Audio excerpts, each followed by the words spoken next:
It's an embarrassment to my profession. I've got to tell you, the dark side of Henry Kissinger is very, very dark.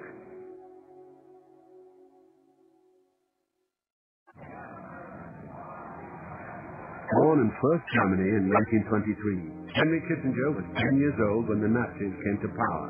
A son of Jewish academics, he was increasingly alienated from the society in which he lived. I think Henry Kissinger grew up with that odd mix of ego and insecurity that comes from being the smartest kid in the class, from really knowing that you're more awesomely intelligent than anybody else, but also being the guy who got beaten up because he was Jewish. In 1938, the Kissinger family fled to the United States and settled in New York City. Henry Kissinger was 15. In 1944, just 6 years after emigrating to America, Kissinger returned to Germany, this time wearing an American uniform. Kissinger was in the Counterintelligence Corps and was stationed someplace in the American occupation zone. And once or twice we met. I mean, we came out of a totalitarian society. German refugees or Jewish refugees, that was obviously something that weighed on us. We got out early and we didn't suffer the ultimate consequences of being the enemy in a totalitarian society. When the war ended, Kissinger returned to his hometown, 100 miles south of Buchenwald.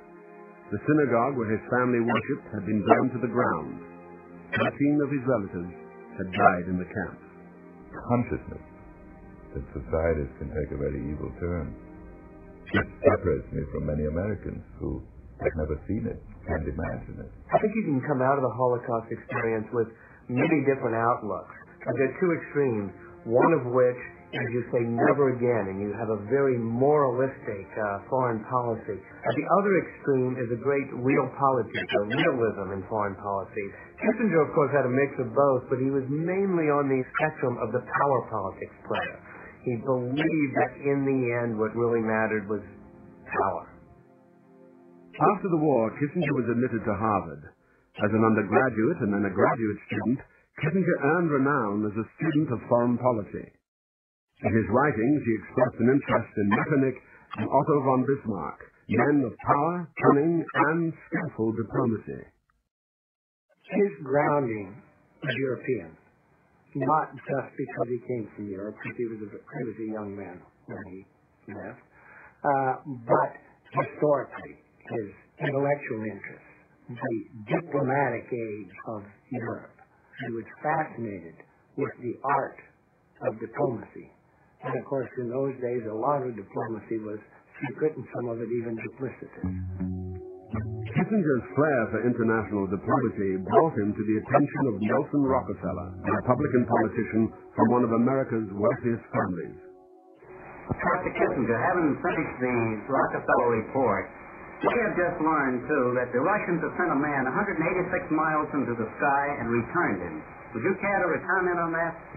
It seems to me to support the recommendations of the Rockefeller report. It indicates that the Russians have rocket engines of very great thrust and probably of greater thrust than we have at the moment.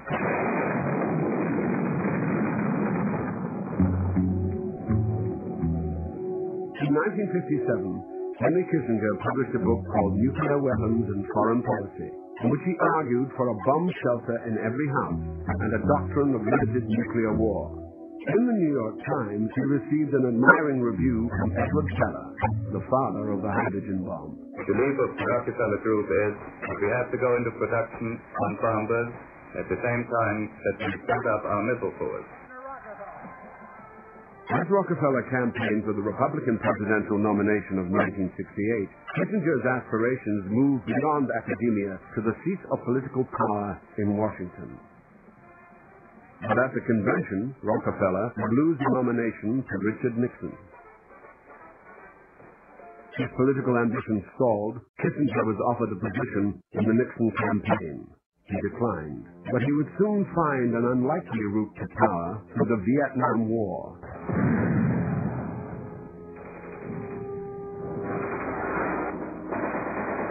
No account of the Indochina Wars is complete without the name of Henry Kissinger. It's one of those occasions where the will to power of an individual really counts as a historical fact. By 1968, Kissinger had visited Vietnam 3 times and had become an advisor to the Johnson administration. His impression was that the war was unwinnable, but that a withdrawal of U.S. forces would damage American credibility. Accordingly, I shall not seek to devote his full attention to finding peace in Vietnam, President Johnson decided not to run for re-election in 1968. as your president. Johnson's withdrawal left Vice President Hubert Humphrey to face Richard Nixon. Nixon promised that if elected, he would bring an honorable and just end to the war. I would not use atomic weapons in Vietnam. I would not invade North Vietnam. Incidentally, I would not invade any of the other countries in the area of Vietnam. In Paris, representatives of the Johnson administration were negotiating with the North Vietnamese in an effort to end the war. We've been in Paris since May of '68, and we got nowhere. Because in retrospect, there was only one issue. Was the United States going to get out and be defeated? And nobody was prepared to say, yes, we've lost the war, it's over. Kissinger was an advisor to the negotiators who were authorized to provide him with privileged information. Kissinger was in Paris in September of 1968. I thought he was intelligent, charming, and just a good companion. But what Davidson and other members of the Johnson team did not know was that on September 10th, Kissinger had contacted the Nixon campaign by telephone. He certainly did not know it. Kissinger shared his analysis of what was happening with them, and he was probably, far the most brilliant mind available to them and the most sophisticated analyst. Nixon, as it were, recognizes talent when he sees it. He doesn't like Jews. He doesn't like intellectuals. But he loves Henry Kissinger, because Kissinger knows what to do without being told. Richard Nixon himself says that he admired Kissinger for his ability to supply secret information. Nixon was afraid that a peace accord in Paris might cost him the election. Kissinger notices something. Richard Nixon is prepared to undercut Mr. Johnson and Mr. Humphrey, the president and vice president, and their negotiations in Paris. Kissinger had a very conspiratorial and sometimes manipulative character. He really liked to please various sides. He liked to ingratiate himself. And in the Paris peace talks, he was willing to talk about the Johnson-Humphrey camp as well as the Nixon camp. Kissinger told the Nixon campaign that the Johnson team was close to an agreement with North Vietnam. Until the deal was final, the Johnson team wanted to keep the negotiations secret from South Vietnam. But Nixon had opened a secret channel of communication with South Vietnamese President Thieu. The go-between was Anna Chenot. Information. And knowing that I traveled to Asia quite frequently, messages to South Vietnam always gone through me. In late September, Kissinger returned to Harvard. As the election approached, he kept in contact with both the negotiators in Paris and with members of the Nixon campaign. He was getting information from both sides. He probably was getting information to both sides, too. And I don't blame him. I mean, after all, he was not sure which side's going to win. Whoever wins, he's going to go with their side. By the way, Kissinger expected to work for whoever the next president was. He offered me a job for the next administration in September of 1968. Really? Yes. Independent of the president's name? Right. On October the 31st, Henry Kissinger called the Nixon campaign to say that there had been a breakthrough in the talks. I got some important information, said Kissinger. They're breaking out the champagne in Paris. 12 hours later, the announcement was made. The bombing of North Vietnam would cease and final negotiations would begin. The prospect of peace gave Humphrey a last-minute surge in the polls. And then finally, a few days before the election, we were moving to substantive negotiations for the first time. And there were great hopes at that time. But just 3 days before the election, President Thieu defied Johnson and refused to join the peace negotiations.